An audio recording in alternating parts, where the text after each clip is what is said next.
ത്തിൽ പറഞ്ഞു. അതേ സിറാജുൽ ഹുദയിലേക്ക് പാനൂരിലുള്ള ഒരു കുടുംബത്തിൽ ഒരു പെൺകുട്ടി പിന്നെ വിഴുങ്ങിപ്പോയി, എയർപിന്നെ വിഴുങ്ങിപ്പോയി. വലിയ വിഷയമായി. 500 രൂപ സിറാജുൽ ഹുദയിലേക്ക് നേർച്ചയാക്കി. ആ പിന്നെ കയറി നേർച്ച ചെയ്തതിന് ശേഷം ഉള്ളിലെത്തിയ പിന്നെ കയറി വന്ന് വായിലൂടെ പുറത്തുപോയി. ഇതെന്നോട് പറഞ്ഞത് മക്കയിൽ കയക്കിയിൽ ബിസിനസ് നടത്തുന്ന അലിഹാജിയാണ്. അദ്ദേഹം ഇപ്പോൾ നാട്ടിലുണ്ട്. ഞാനിത് പറഞ്ഞപ്പോ സുബ്ഹാനല്ലാഹ്, വ്യാജ തരീഖത്തുകാരും അതുപോലെ തന്നെ മുജാഹിദുകളൊക്കെ ആ ക്ലിപ്പിട്ടിട്ട് ഇങ്ങനെ ചോദിക്കുകയാണ്, ഇതെന്തെല്ലാം കുളൂസാണ്, അങ്ങനെയല്ലല്ലോ അവര് വേണ്ടത്. ഞാൻ പറഞ്ഞത് സത്യമാണോ അല്ലേ എന്ന്. ഞാൻ പറഞ്ഞത് മരിച്ചുപോയ ആളെ പേരല്ല, ജീവിച്ചിരിക്കുന്ന അലിഹാജിയെയാണ് പറഞ്ഞത്. ആ അലിഹാജിയെ ജീവനോടെ കാണിച്ചു കൊടുക്കാൻ എനിക്ക് കഴിയും. ആ അലിഹാജിക്ക് ആ പിന്നെ വിഴുങ്ങിപ്പോയ പെൺകുട്ടിയെ അദ്ദേഹത്തിന്റെ അടുത്ത വീട്ടിലും കുടുംബത്തിലുമാണത്. അദ്ദേഹത്തിനും വേണമെങ്കിൽ കാണിച്ചു കൊടുക്കാൻ കഴിയും. നേർച്ച ചെയ്തവരെയും കാണിച്ചു കൊടുക്കാൻ കഴിയും. അങ്ങനെ കാണിച്ചു തരാൻ കഴിയോ എന്നല്ലേ മുജാഹിദീങ്ങളെ കൂട്ടത്തിൽ ആൺകുട്ടികളുണ്ടെങ്കിൽ ചോദിക്കേണ്ടത്.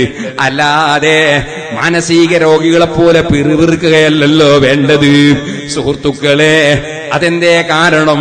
അത് സദഖക്ക്, അല്ലാഹു തആല സദഖക്ക് കൊടുക്കുന്ന പവറാണ്, നേർച്ചക്ക് കൊടുക്കുന്ന പവറാണ്. അത് ഖുർആനാണ്.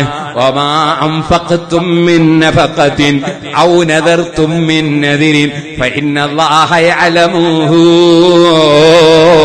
നല്ല കാര്യത്തിന് ചെലവഴിക്കുമ്പോ ഔ നദർതും മിൻ നദിരിൻ, അല്ലേ നിങ്ങൾ നല്ല കാര്യം നേർച്ചയാക്കുമ്പോ, നല്ല കാര്യമേ നേർച്ചയാക്കിയാ നേർച്ചയാവുള്ളൂ. അങ്ങനെ നേർച്ചയാക്കുമ്പോ ഫഇന്നല്ലാഹ യഅലമുഹു, അല്ലാഹു അതറിയുന്നുണ്ട് എന്ന് പറഞ്ഞില്ലേ? എന്ന് പറഞ്ഞാൽ അല്ലാഹ് അറിയുന്നുണ്ട് എന്ന് പറഞ്ഞാൽ എന്താ അതിന്റെ ഉദ്ദേശം? അത് അല്ലാഹ് കബൂൽ ചെയ്താൽ അതിനല്ല ഫലം കൊടുക്കും. അത് ചിലപ്പോ ദുനിയാവിൽ തന്നെ കൊടുക്കും, ആഖിറത്തിൽ എന്തായാലും കൊടുക്കും. ആ അല്ലാഹുവിന്റെ കൊടുതിയെ ഒരാളും ചോദ്യം ചെയ്യണ്ട, നിഷേധിക്കണ്ട. അതേ സമയത്ത് ഏത് കാര്യം പറയുമ്പോഴും സത്യസന്ധമായേ പറയാവൂ, അഡ്രസ് ഇല്ലാത്തത് പറയാൻ പോകരുത്. അതുപോലെ കറാമത്താണെന്നും വിചാരിച്ചിട്ട് അമ്പിയാക്കളെ നിസ്സാരപ്പെടുത്തി വലിയന്റെ കറാമത്താണെന്ന് പറഞ്ഞ് തോന്നിവാസം പറയരുത്. അത് പുത്തൻവാദികളും അതുപോലെ പുത്തൻവാദികളായ വ്യാജ തരീഖത്തുകാരുടെ പരിപാടിയാണ്. മലക്കുകളെ നിസ്സാരപ്പെടുത്തുക, അമ്പിയാക്കളെ നിസ്സാരപ്പെടുത്തുക, എന്നിട്ട് ഏതെങ്കിലും ഒരു വലിയന്റെ കറാമത്താണെന്നും പറഞ്ഞിട്ട് കുളൂസ് പറയാ. അതൊരിക്കലും ഒരു മുസ്ലിമിന് അനുയോജ്യമല്ല. മുസ്ലിമീങ്ങൾ ആരാകണം? യാ അയ്യുഹല്ലദീന ആമനു തഖുല്ലാഹ വകൂനൂ മഅസ്സാദിഖീൻ. മുഅ്മിനീങ്ങളെ, ഇത്തഖുല്ലാഹ, നിങ്ങൾ അല്ലാഹനെ സൂക്ഷിക്കണേ. വകൂനൂ മഅസ്സാദിഖീൻ, സത്യം പറയുന്നവരുടെ കൂട്ടത്തിൽ കൂടണേ.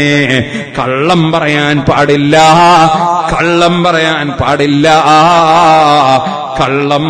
വിവരമില്ലാതെ വിഷയം പറയാനും പാടില്ല. അതുകൊണ്ട്